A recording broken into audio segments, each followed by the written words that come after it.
Okay, let's unpack this origin story because it's fascinating. Mm-hmm. Soichiro Honda wasn't exactly a textbook corporate founder, was he? Our sources paint this picture of him as a drifter and a dreamer.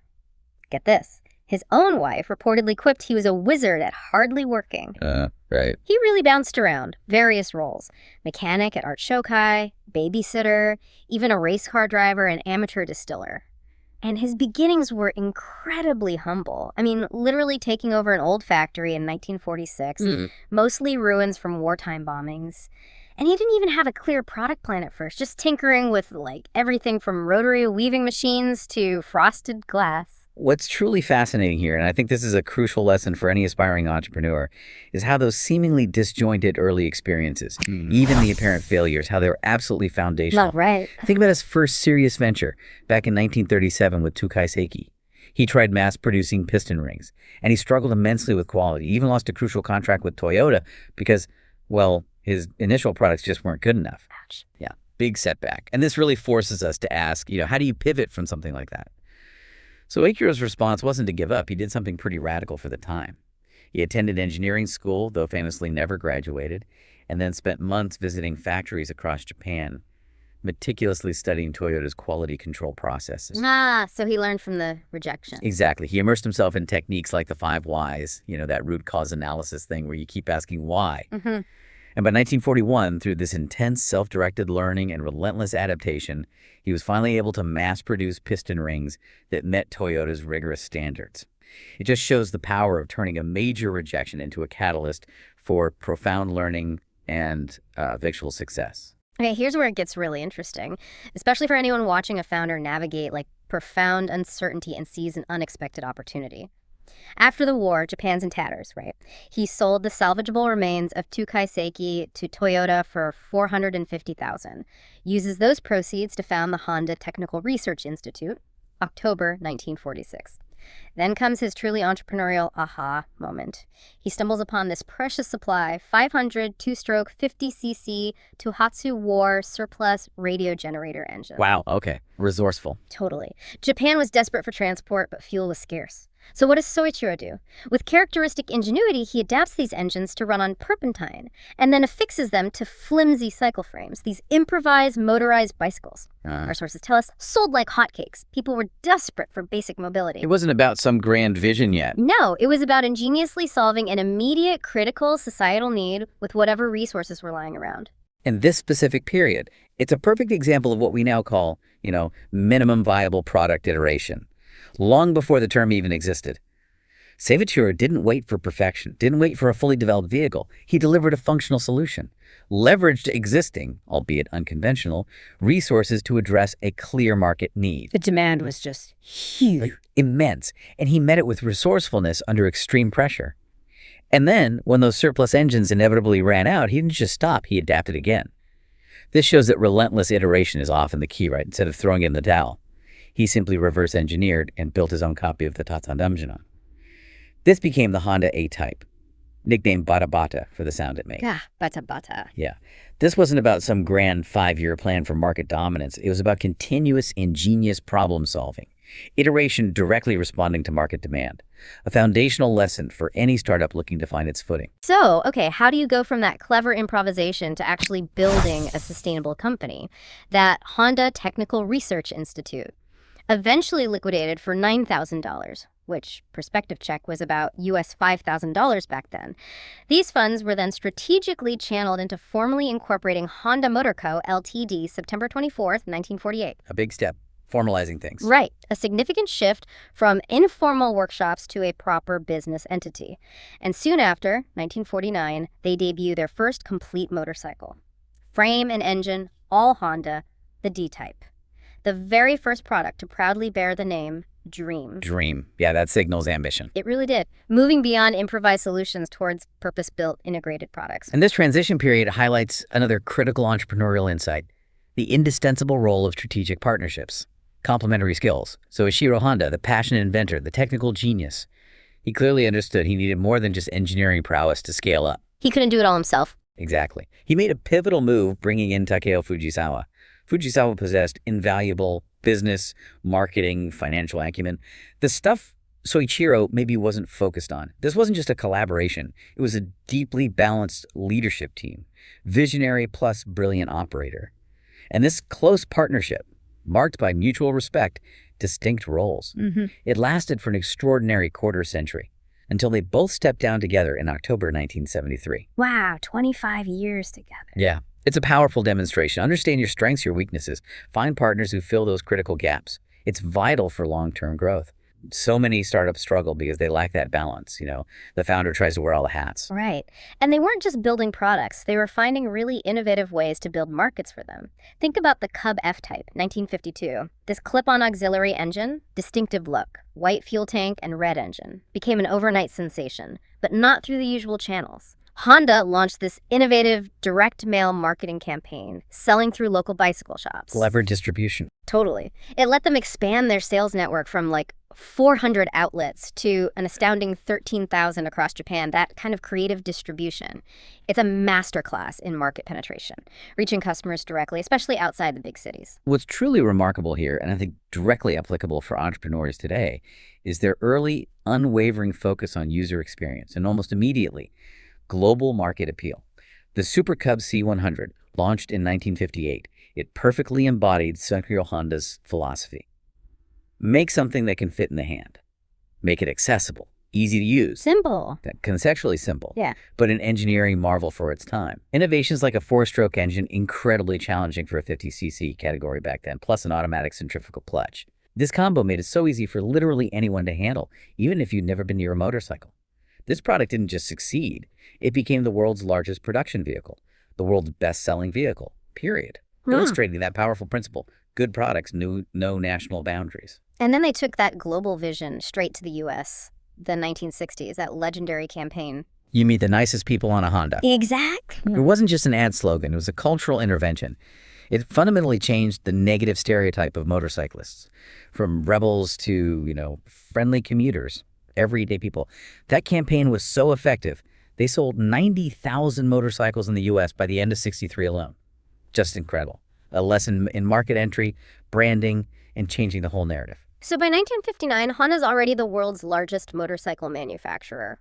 But they clearly weren't content to just sit back, which leads us to their strategic expansion, diversification, into totally new domains. Power equipment as early as 1953. Products like the F-150 tiller in '59. Not just expanding product lines, right? It was clever.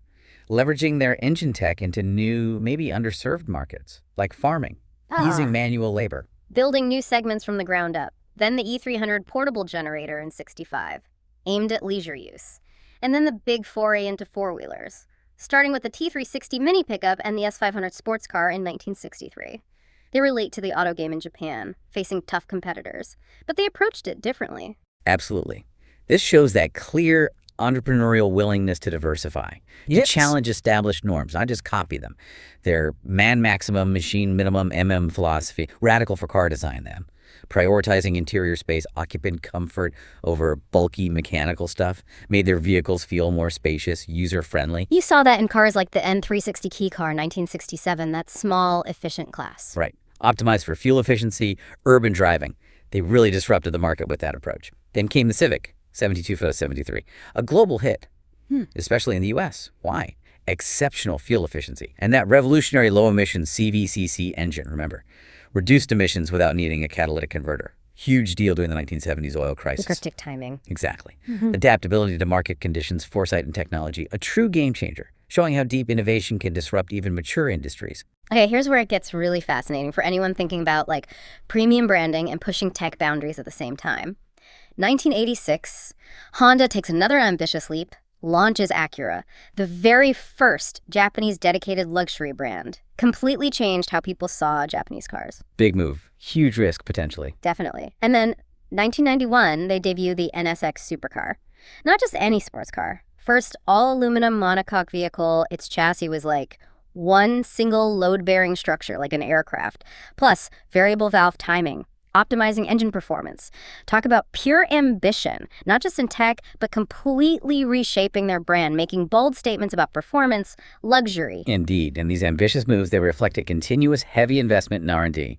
That's a cornerstone of enduring entrepreneurial success. Just to give you a sense of scale, 2013, Honda invested about 5.7% of its revenues into R&D. That's a significant chunk. This unwavering dedication to innovation is what allows them to venture into completely new, seemingly disconnected fields. Like robotics. Yeah, robotics with Asimo back in 2000, aerospace with the Honda Jet, starting production in 2012. And now, get this, full-blown rocket development since 2019. They even successfully tested launch and landing of a reusable launch vehicle in June 2025, aiming for suborbital spaceflight by 2029. Rockets. From motorcycles to rockets. Incredible expansion, all driven by that power of dreams slogan they adopted, guiding its spirited independence in an era of mergers and acquisitions. It's really a testament to a founder's vision extending far beyond their lifetime, continually inspiring new frontiers. But, as with any long journey, it wasn't always smooth sailing. The early 1990s, especially after Soichiro Honda passed away, those were tough times. The company, which had been such a trailblazer, was reportedly getting outpaced in product development by other Japanese automakers, seemingly caught off guard by the huge truck and SUV boom. Yeah, they missed that shift initially. And more critically, they faced a serious existential threat. The risk of an unwanted, hostile takeover by Mitsubishi Motors, that must have been incredibly tense inside Honda back then, highlights that even the most successful companies are vulnerable. Oh, absolutely. And this period serves as a crucial case study in corporate resilience, strategic pivot, for any entrepreneur navigating rough waters. The CEO then, Nobuhiko Kawamoto, responded decisively, didn't just tweak things. He radically changed Honda's corporate culture, streamlined decision-making, rushed through market-driven product development that directly answered consumer trends. Like the Odyssey and CR-V? Exactly. Resulted in incredibly popular vehicles like the first-gen Odyssey minivan, the CR-V compact SUV. Those products essentially saved the company. And he also made that extraordinarily tough call, ending Honda's highly successful, prestigious participation in Formula One after the '92 season. Despite all the brand value, despite immense brand value, he cited costs, sure, but also a desire to redirect resources, create a more environmentally friendly company image. That shows a willingness to make difficult, even unpopular decisions for the long-term health and strategic alignment of the company. Prioritizing survival, future vision over current prestige, that's a profound lesson in leadership. So, what does this ongoing saga tell us about staying relevant? Especially now, with the huge push towards sustainable tech. Honda kept evolving, consistently focusing on electric and alternative fuel vehicles. Introduced the first commercial hybrid in the US, the Insight, way back in 1999. Ahead of its time. Pioneered natural gas vehicles like the Civic GX, been relentlessly developing hydrogen fuel cell cars like the FCX Clarity since 2008. Always experimenting. Right. And more recently, they formed and then quite publicly canceled that joint venture with GM for low-cost EVs in 2023, citing slower than expected demand and changing market conditions. That level of strategic agility, even on something massive, is pretty remarkable. Precisely. Canceling that major GM EV venture, then announcing future Honda EVs will be solely designed and made by Honda.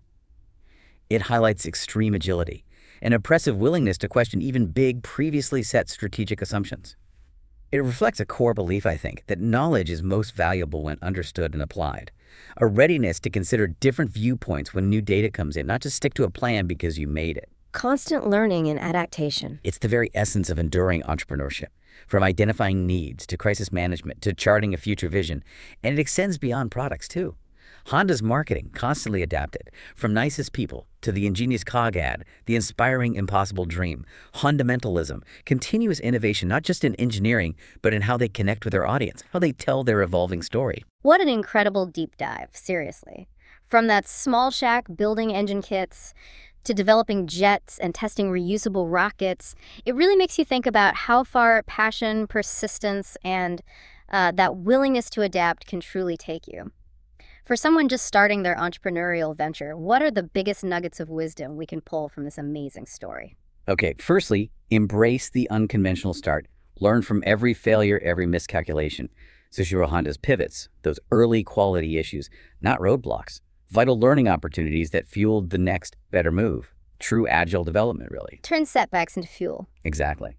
Secondly, never underestimate the power of complementary partnerships.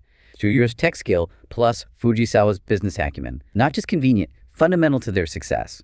Know what you're great at, find someone who excels where you don't. Balance the team. Right. Thirdly, always be scanning the horizon.